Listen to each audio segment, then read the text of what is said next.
Donc aujourd'hui, c'est la partie 2 de ma table de dessert de la Saint-Valentin.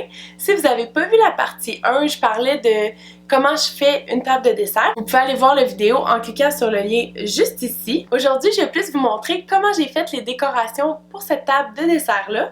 Donc, allons tout de suite à la vidéo!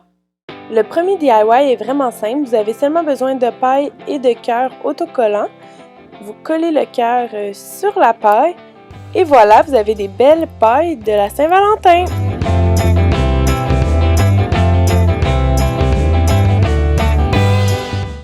Pour le deuxième DIY, vous avez besoin d'une boîte, de papier d'emballage, de ciseaux, de papier collant et de petits collants à l'effigie de la Saint-Valentin. Ce DIY-là aussi est très facile. Vous avez seulement besoin d'emballer la boîte comme vous emballeriez un cadeau. Une fois que c'est fait, vous la décorez avec des beaux petits collants de la Saint-Valentin. Et voilà, vous avez un support à assiette de la Saint-Valentin!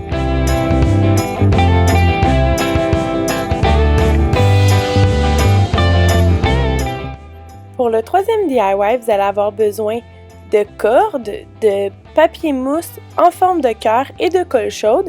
Si jamais vous ne trouvez pas de papier mousse en forme de cœur, vous pouvez en prendre du régulier puis juste tracer un cœur, soit imprimer une image sur internet, la découper et venir faire le contour sur votre feuille de papier pour ensuite la découper. La première étape est de faire une ligne de colle chaude au milieu de son cœur et de venir placer la corde par-dessus. Attendez que ça sèche avant de passer à l'autre cœur.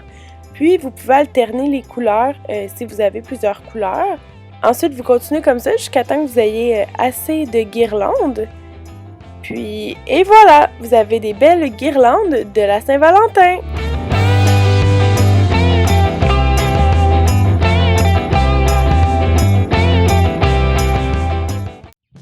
Pour le quatrième DIY, vous allez avoir besoin d'une toile, de ciseaux, d'un pochoir en cœur, d'un crayon plomb, de colle ou de Mod Podge et de papier de construction d'au moins 3 couleurs différentes.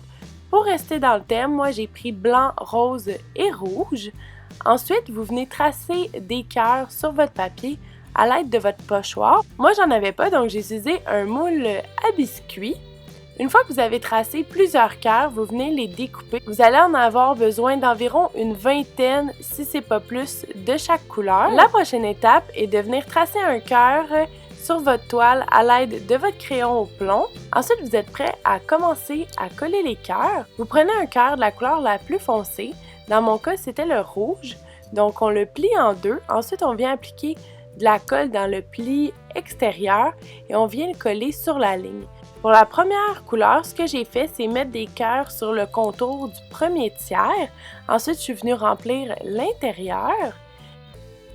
Dans le haut, je vous suggère de ne pas faire une ligne droite, de laisser des espaces pour qu'il y ait des roses pâles qui touchent au rouge. Ça fait un résultat final plus beau. Donc, une fois que vous avez terminé de coller tous les cœurs rouges, vous pouvez passer au rose. Donc, encore une fois, vous remplissez le deuxième tiers de cœurs rouges. Vous pouvez commencer par le contour, mais c'est moins nécessaire pour cette section-là. Une fois que vous avez fini, vous pouvez passer au cœur blanc et là, c'est le même principe. Qu'est-ce qui est important, c'est qu'à la fin, vous vous assurez que de 1, on ne voit pas la ligne de crayon et que de 2, il n'y a pas d'espace et que vous avez vraiment mis des cœurs partout. Si ce n'est pas le cas, vous pouvez toujours en rajouter. Et voilà, un beau cadre de la Saint-Valentin!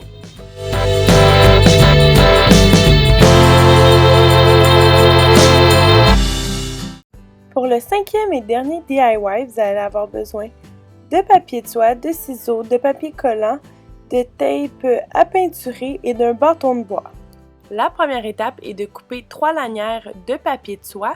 Vous pouvez prendre la longueur le moins long de votre feuille de papier. Une fois que c'est fait, ce que j'aime bien faire, c'est plier chaque lanière en 8 puis venir couper les côtés pour que ça soit plus droit possible. Ensuite, c'est important que chaque lanière n'ait pas la même longueur. Je vous dirais environ 1 mm de différence entre chaque. Donc, je suis revenue couper les bords pour que ce soit ça. Une fois que c'est fait, vous déroulez chacune des lanières et vous venez les rouler. Ensuite, vous venez y découper la forme que vous voyez. En fait, vous allez droit dans le bas et vous faites la forme un peu d'une feuille et vous faites ça pour vos 3 lanières. Ensuite, vous prenez votre lanière la plus petite, vous venez mettre un morceau de papier collant au bas et que vous venez attacher après votre bâton de bois et vous enroulez tout simplement votre lanière autour de votre bâton de bois. Allez-y délicatement parce que, évidemment, du papier de soie, ça peut se déchirer facilement. Une fois que vous avez fini votre première lanière, vous pouvez venir mettre un autre morceau de papier collant pour la solidifier. Ensuite, vous y allez avec la lanière qui était de grandeur moyenne, vous refaites la même chose.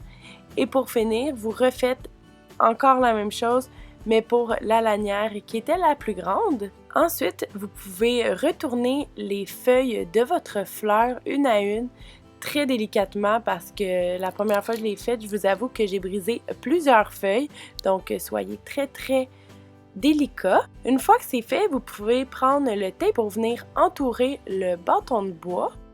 Également, si vous le désirez, vous pouvez faire une feuille. Ce que j'ai fait, c'est que j'ai collé 2 morceaux de ruban vert ensemble, puis je suis venue découper la forme d'une feuille, puis ensuite je suis venue simplement l'attacher sur mon bâton de bois avec un autre morceau de tape vert. Puis pour terminer, vous pouvez venir faire une petite finition avec un bâton et venir tourner vos feuilles autour du bâton. Ça fait un effet vraiment très joli. Et voilà, vous avez des belles roses de la Saint-Valentin!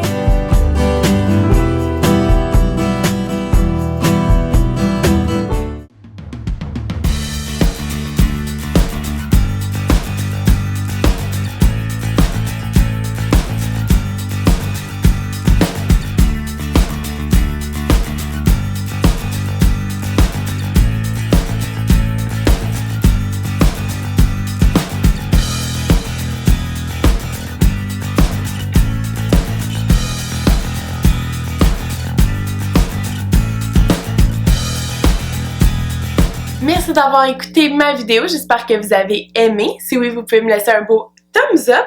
Puis dites-moi dans les commentaires c'était laquelle votre décoration préférée. Et si c'est pas déjà fait, n'oubliez pas de vous abonner à ma chaîne en cliquant sur ma petite face juste ici. Sur ce, je vous dis merci et à la prochaine!